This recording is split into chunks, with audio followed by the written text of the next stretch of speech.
In contrast to the neo-expressionists, another approach to art making emerged in the 1980s. These artists were not primarily painters and worked in photography, video, or mixed media.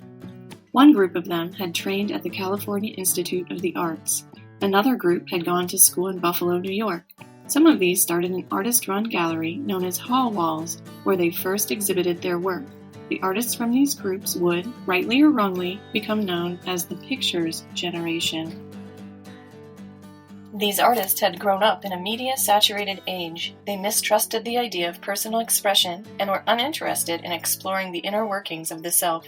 Rather, they were intent on investigating the self as a social construct, whose roles were defined and manipulated by culture. Much of their work addressed political and social issues. Not coincidentally, many of these artists were women who brought the concerns of feminism to the forefront of the art world.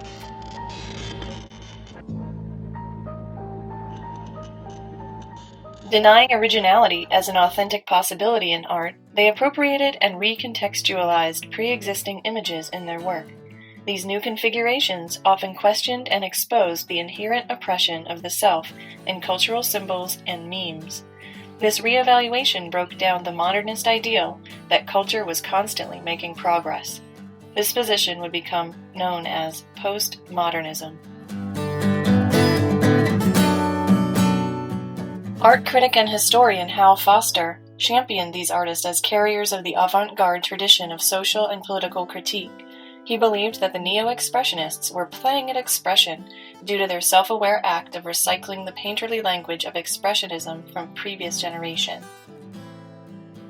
The use of appropriation by a good many of these artists has proved controversial. Foster writes that oppositions of original and copy, inside and outside, self and society, all but collapse. By foregoing the notion of the artist as generator of unique images, these artists call into question the very nature of a distinct individual persona. They critique a consumerist society that has no room for those who don't conform to an economically exploitable stereotype. Hence, the self has become a commodity to be branded and true self-expression a fallacy.